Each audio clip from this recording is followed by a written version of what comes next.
আসসালামু আলাইকুম, সবাই কেমন আছি? আশা করি প্রত্যেকে ভালো আছি এবং সুস্থ আছি। আমাদের দৈনন্দিন জীবনে মাঝে মাঝেই আমরা বিভিন্ন ধরনের বিপদের সম্মুখীন হই।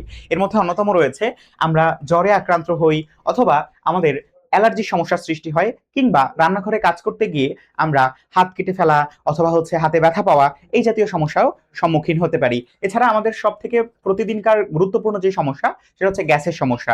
এই সমস্যাগুলো থেকে আমরা তাৎক্ষণিক সমাধান পেতে কোন ধরনের ঔষধ আমাদের বাসার মেডিসিন বক্সে আমরা রাখতে পারি, সে সম্পর্কে আমরা আজকে কথা বলবো। সো প্রথমে আমরা আমাদের সব থেকে জ্বর এবং সাধারণ ব্যথার জন্য আমরা কোন জাতীয় ঔষধ বাসায় রাখলে আমাদের জন্য সুবিধা হবে। আমরা জ্বর কিংবা আমাদের শরীর ব্যথা বা যে কোনো ধরনের ব্যথার জন্য আমরা রাখতে পারি আমাদের প্যারাসিটামল, এবং এর জন্য সব থেকে জনপ্রিয় যে ব্র্যান্ডগুলো রয়েছে, যেমন আমাদের নাপা, এইস, এগুলো যদি আমরা বাসায় রাখি, আমাদের সাধারণ জ্বর, মাথা ব্যথা, শরীর ব্যথা, এই জাতীয় সমস্যা থেকে আমরা তাৎক্ষণিক সমাধান পেতে পারি। আচ্ছা, এরপরে আমাদের রয়েছে সব থেকে গুরুত্বপূর্ণ সমস্যা, গ্যাস্ট্রিকের সমস্যা। এবং এই গ্যাস্ট্রিকের সমস্যায় আমরা দুই ধরনের মেডিসিন ইউজ করতে পারি। একটা হচ্ছে আমরা যদি আগে থেকেই আমাদের গ্যাস্ট্রিকের সমস্যা থাকে বা গ্যাসের সমস্যা থাকে, সেক্ষেত্রে আমরা ব্যবহার করতে পারি আমাদের ওমিপ্রাজল, ইসোমিপ্রাজল, এই জাতীয় ঔষধ। এবং এগুলোর পরিচিত ব্র্যান্ড হচ্ছে সেকলো, ম্যাক্সপ্রো, তারপরে হচ্ছে লোসেকটিল, সার্জেল, এগুলো। সো এগুলোর ব্যাপারটা হচ্ছে যে আপনাকে কোনো একটা খাবার খাওয়ার অন্তত 30 মিনিট আগে খেতে হবে, যাতে করে আপনার গ্যাস্ট্রিক জুস বা গ্যাস্ট্রিক রস ক্ষরণ এটা বন্ধ থাকে, অর্থাৎ আপনার পাকস্থলীতে যে গ্যাস্ট্রিক রস বা অ্যাসিডটা ক্ষরণ হয়, সেটা যেন আপাতত ওই সময়ের জন্য বন্ধ থাকে। আর এই ব্যাপারটা একটু মাথায় রাখতে হবে যে যদি আমরা এটা ডাক্তারের পরামর্শ ছাড়া দীর্ঘকাল ধরে খেতে থাকি, সেক্ষেত্রে আমাদের এটার একটা সাইড এফেক্ট আছে, সেটা হচ্ছে আমাদের হাড়ের ঘনত্ব কমে যেতে পারে এবং কিডনিরও মারাত্মক ক্ষতি করতে পারে। অন্যদিকে আমাদের যদি হঠাৎ করে আক্রমণ হয় যে আমাদের সাধারণত গ্যাসের সমস্যা নেই, বাট আজকে দুপুরের খাবার খাওয়ার পর আমার মনে হচ্ছে যে না, আমি আসলে আমার গ্যাসের একটু প্রবলেম হচ্ছে, সেক্ষেত্রে আমরা আমাদের এই অ্যান্টাসিড প্লাস অথবা ফ্লাটিমিল ডিএস অথবা ফ্লাটিমিল ডিএস এর চুষে খাওয়ার ট্যাবলেটটা আমরা গ্রহণ করতে পারি। এটা আমাদের ইনস্ট্যান্ট কিছু রিলিফ দিবে। সো গ্যাস থাকুক অথবা না থাকুক, এই জাতীয় ঔষধ কিন্তু রাখা আমাদের জন্য বেশ ভালো। এটা আমাদের তাৎক্ষণিক রিলিফ দেওয়ার ব্যাপারে অনেক বেশি সাহায্য করবে। আচ্ছা, এরপরে আমাদের এই ঔষধ কিন্তু গ্যাস্ট্রিক সমস্যা দূর করার জন্য যথেষ্ট নয়। আমাদেরকে কিছু রুটিন ফলো আপ করতে হবে।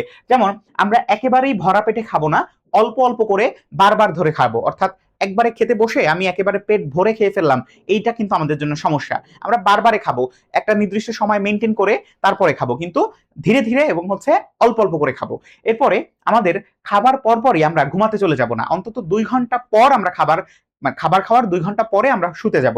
এতে করে আমার খাবারটা হজম হওয়ার পর আমার খাবারটা যথেষ্ট পরিমাণে দূরত্বে পৌঁছে গিয়ে বা আমাদের খাবারের জন্য যেই পরিপাক সিস্টেম আছে সেটা কার্যকর হয়ে এরপরে আমরা শুতে গেলে আমাদের জন্য সেটা ভালো হবে। এছাড়া আমরা মাথায় রাতে ঘুমানোর সময় আমাদের মাথা কিছুটা উপরের দিকে উঁচু করে রাখবো। এছাড়া তেল, চর্বি, মশলা জাতীয় খাবার এবং ধূমপান, এগুলো এড়িয়ে চললে আমাদের গ্যাস থেকে সমাধান পাওয়ার অনেক ভালো সুযোগ রয়েছে। এরপরে আমরা যদি বলি পাতলা পায়খানা বা ডায়রিয়া, এটার ক্ষেত্রে আমাদের খুবই সাবধানে কাজ করতে হবে। যে ডায়রিয়া শুরু হলেই আমাদের কাছে মনে হয় যে আমাদের পাতলা পায়খানা হচ্ছে, তার মানে ডায়রিয়া হয়তো বা হয়ে গিয়েছে, না। আপনার এরকম যদি সমস্যা হওয়া শুরু করে, প্রথম অন্তত 2-3 দিন আপনারা ওর স্যালাইন ব্যবহার করবেন। এবং এই ওর স্যালাইন এটা কিন্তু আমাদের পানি শূন্যতা প্রথমেই রোধ করে দেয়। এরপরেও যদি মনে হয় যে না, এটা আসলে থামছে না, তখন আমাদের ডাক্তারের পরামর্শ অনুযায়ী অ্যান্টিবায়োটিক রূপে আমাদের এই যে মেট্রিল বা ইমোটিল, এই জাতীয় মেট্রোনিডাজল খেতে হবে। সো অবশ্যই আগে আমরা ওরসালাইন এটা খাবো। এরপরে যদি মনে হয় যে না, এটা আসলে আমার ডায়রিয়ার দিকেই প্রকাশ পাচ্ছে, ডায়রিয়ার লক্ষণ, সেক্ষেত্রে আমরা রেজিস্টার্ড ডাক্তারের পরামর্শ নিয়ে এরপরে আমরা আমাদের এই ঔষধগুলো গ্রহণ করব। এর আগে ইনস্ট্যান্ট ফার্মেসিতে গিয়েই আমরা ঔষধটা নিয়ে আসার চেষ্টা করব না, এটা আমাদের পরবর্তীতে সমস্যা করতে পারে। এবং এজন্যই আমরা বাসায় অন্তত 5 থেকে 6টা ওরসালাইন রেখে দেওয়া একটা বুদ্ধিমানের কাজ হবে। আচ্ছা, এরপরে আমরা যদি একটু সামনে আগাই, যে অ্যালার্জি বা হাঁচি কাশি কিংবা চুলকানির জন্য আমরা যে লক্ষণগুলো প্রকাশ পাই, ধুলোবালি, হাঁচি, ত্বক লালচে ভাব বা চুলকানি, এক্ষেত্রে আমরা অ্যান্টিহিস্টামিন রূপে আমাদের অ্যালাট্রল, ফেক্সো, এই জাতীয় ঔষধগুলো গ্রহণ করতে পারি। এগুলো আমাদের একেবারে দ্রুত রিলিফ দিয়ে দিবে। আচ্ছা, এরপরে আমাদের কোনো একটা ছোটখাটো ক্ষত বা কাটাছেঁড়া, এটার জন্য আমরা 2টা ধাপে চিকিৎসা নিব। একটা হচ্ছে আমরা প্রথমে ওই জায়গাটাকে পরিষ্কার করব, স্যাভলন অথবা বায়োডিন, এগুলো দিয়ে আমরা সেটাকে পরিষ্কার করব। অর্থাৎ ওই জায়গার যে জীবাণুটা আক্রমণ করেছে, বা জীবাণু আক্রমণ তো অবশ্যই করবে, আশেপাশে মাইক্রোবস আছে, তো সেই জীবাণুটাকে প্রথমে আমরা মুক্ত করব। এরপরে আমরা ব্যাক্ট্রোসিন বা এই জাতীয় মলম দিয়ে বা এই জাতীয় আমাদের মলম ব্যবহার করে আমরা সেই জায়গাটাকে জীবাণুনাশক হিসাবে একদম সুন্দরভাবে বলা যেতে পারে রেখে দিব, এতে করে আমাদের ওই জায়গাটা দীর্ঘ সময় সুরক্ষা পাবে। আচ্ছা, এরপরে আমাদের জয়েন্টের ব্যথা বা মাংসপেশির টান অনেক সময় কিন্তু আমাদের এই জাতীয় সমস্যা হয়ে থাকে। সো এই জাতীয় সমস্যার জন্য আমরা ডিক্লোফেন জেল, যেটা হচ্ছে আমাদের ডিক্লোফেনাক গ্রুপের, এই জেলটা আমরা ব্যবহার করতে পারি। এবং এটা যেহেতু জেল ফর্মে থাকে, এই কারণে যখন আমরা সেখানে মালিশ করে দিব, আমাদের কিন্তু এই সমস্যাটা খুব দ্রুততম সময়ের মধ্যে, মানে ব্যথাটা অনেক দ্রুত কমে যাবে। ঠিক আছে? সো হাড়ের জয়েন্টে ব্যথা, পা মচকে যাওয়া বা মাংসপেশিতে ব্যথার জন্য আমরা এই ডিক্লোফেন জেল এটা আমাদেরকে আমরা রাখতে পারি।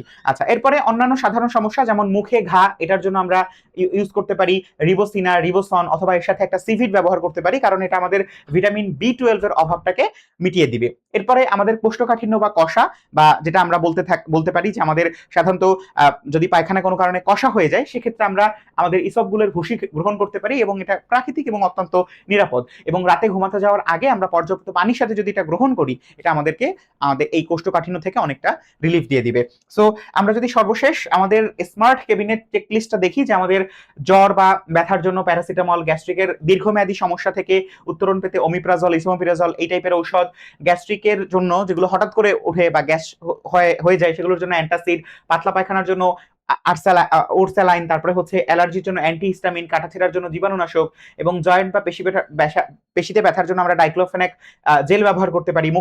মুখে ঘায়ের জন্য আমরা সিভিড বা রিবোসিন এগুলো ব্যবহার করতে পারি, এবং কোষ্ঠকাঠিন্যের জন্য আমরা ব্যবহার করতে পারি ইসবগুলের ভুসি। তো এগুলো আমাদের বাসায় যদি থাকে, তাহলে এগুলো কিন্তু আমাদের ইনস্ট্যান্ট প্রাথমিক চিকিৎসা বা ইনস্ট্যান্ট রিলিফের জন্য অনেক সাহায্য করবে। এবং একই সাথে আমরা মাথায় রাখবো, আমাদের যে কোনো ঔষধ খাওয়ার আগে সেটার মেয়াদ চেক করতে হবে, এবং যে কোনো ধরনের বড় ঔষধ, যেমন আমাদের যে অ্যান্টিবায়োটিক বা এই জাতীয় ঔষধ খাওয়ার আগে অবশ্যই আমাদেরকে রেজিস্টার্ড ডাক্তারের শরণাপন্ন হতে হবে। আপনাদের জন্য অনেক অনেক শুভকামনা রইল। আসসালামু আলাইকুম।